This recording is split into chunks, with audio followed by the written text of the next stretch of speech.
I was born 100 years ago, 1911.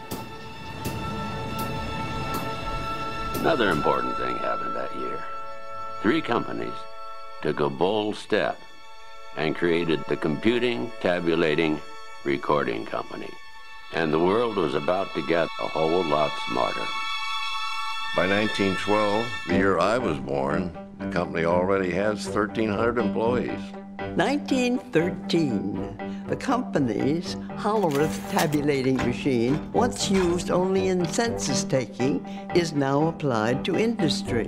In 1914, 76 years before the American Disabilities Act was passed, they hired their first disabled worker. In 1915, the best man for the job of president, Thomas J. Watson. Mr. Watson believes that all the problems of the world can be settled easily if people are only willing to think. 1917, Brazil. 1918, 3,000 employees. Growth. 1919, the electronic synchronized time clock. The first printing tabulator. The job ticket printing machine. The Carroll rotary card press. The electric key punch. By 1924, as a way to signal the company's future ambitions, Watson changes the name of the company to International Business Machines, IBM.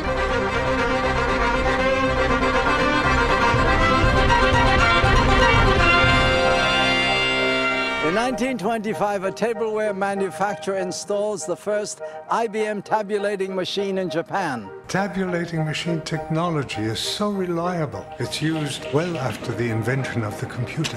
I was born in 1927, and so is the automated gang punch. The 80-column IBM punch card. The first card counting printing sorter ships in 29.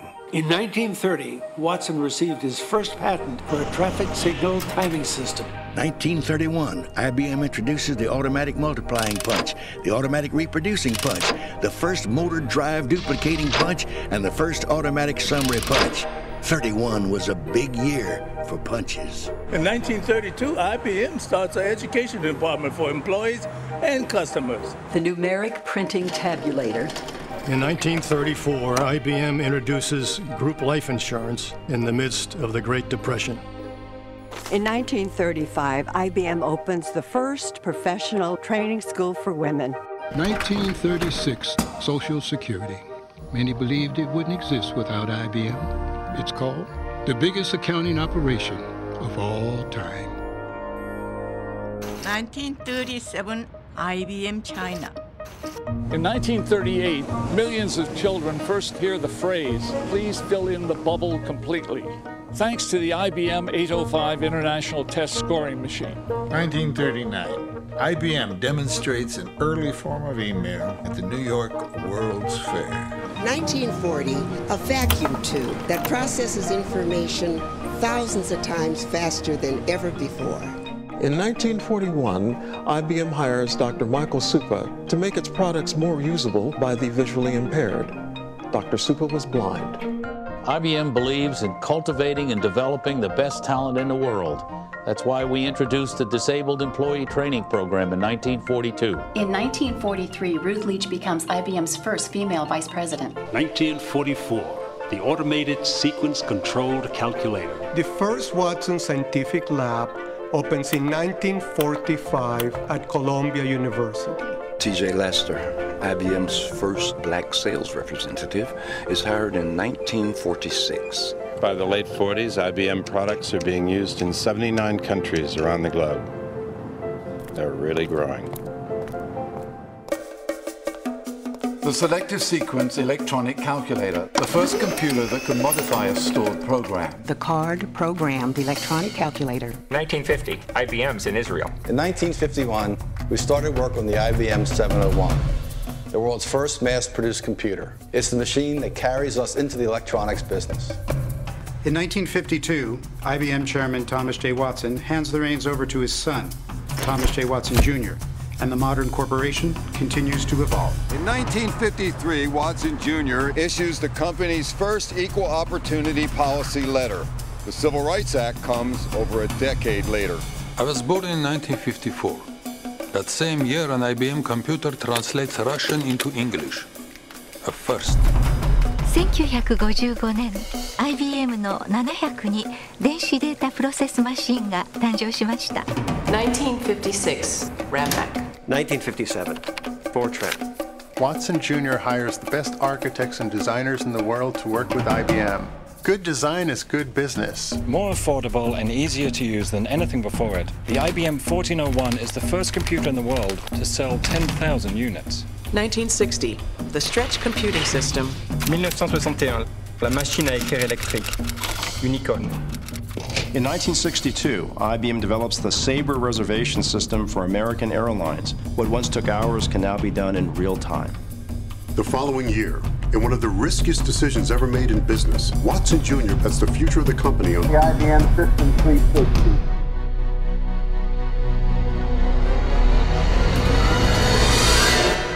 The System 360 takes several years and $5 billion to develop, making it the largest privately financed commercial project in history. For the first time, the power of computing is accessible to organizations of all sizes. In 1966, IBM researcher Robert Dennard invents DRAM, memory on a chip. Eventually, billions would be produced. 1967, Benoit Mandelbrot. He invents fractal geometry, and a new branch of mathematics is born. By 1968, IBM's 10-year partnership with America's space program is converging on their ultimate mission. As we explore the reaches of space, let us go to the new worlds together, not as new worlds to be conquered, but as a new adventure to be shared.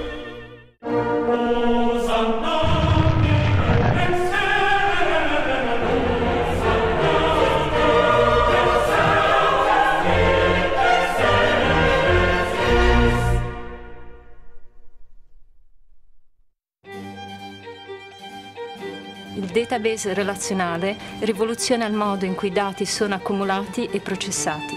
1971. Computers can talk.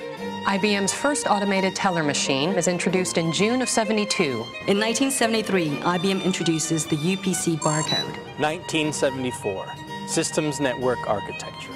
1975, the IBM 5100, the first portable computer. Kinda. 1976, the first laser printer. IBM's data encryption standard revolutionizes the way information is protected. IBM introduces the first mini-computer to feature a built-in relational database. The first Kanji computer terminal is introduced in '79, the year I was born. RISC. It's invented by IBM in 1980, and it's still the basis of most microprocessors today. IBM introduces the personal computer. We expect to sell 240,000 units. We sell 2 million over the next 3 years. The Tokyo Research Lab opens in 1982. IBM introduces the System 36, an easy-to-use business computer featuring 2,800 help screens. Is a 1 million bit memory chip possible? In 1984, it is. 1985, John Akers becomes IBM's 7th CEO. 1986, Gerhard Binning and Heinrich Rohr become the second and third IBMers to win the Nobel Prize. The first was Leo Isaki. 1987, Georg Bednorz und Alex Müller gewinnen für ihren Durchbruch in Hochtemperatur-Superleitfähigkeit. 1988, AS400. Silicon germanium chips. 1990. What does an IBM scientist do to prove he can move atoms? He rearranges them to form the letters IBM. IBM researchers invent a computer chip that can move 8 billion bits of information in a single second. ThinkPad. The early 90s. Tough times for IBM. Some people wonder if the company's going to make it. But in 1993, Lou Gerstner arrives and takes IBM in a whole new direction. IBM refocuses everyone on the customer. How? Solutions. Systems. Software. Services. E-business. By 1997, IBM is back. That same year, IBM's Deep Blue defeats the reigning grand champion of chess. A thrilling win for IBM's Deep Blue.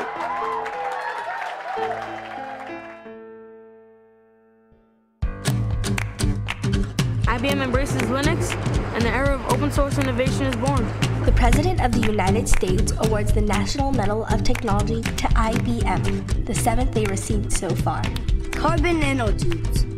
Millipede technology stores 3 billion bits in a space this big. In 2003, Sam Palmisano becomes the big boss. The world will soon become smaller and flatter. The World Community Grid. Bluey, the fastest computer ever. 这个电脑说英文。 This computer speaks English. Patents. Mortal Planet. All the cities. After a century of innovations, we're just getting started. 100 is a big, big number. What will the next 100 years bring?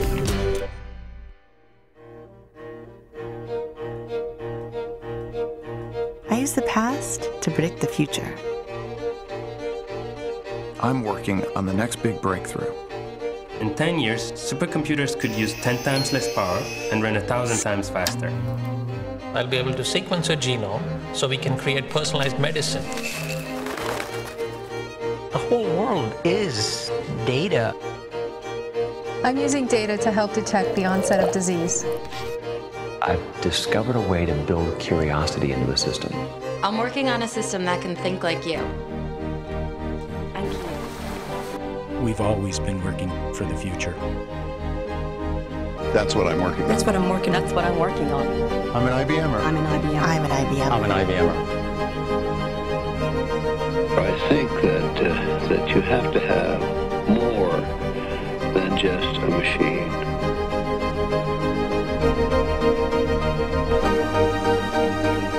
We must study through listening, observing, and thinking.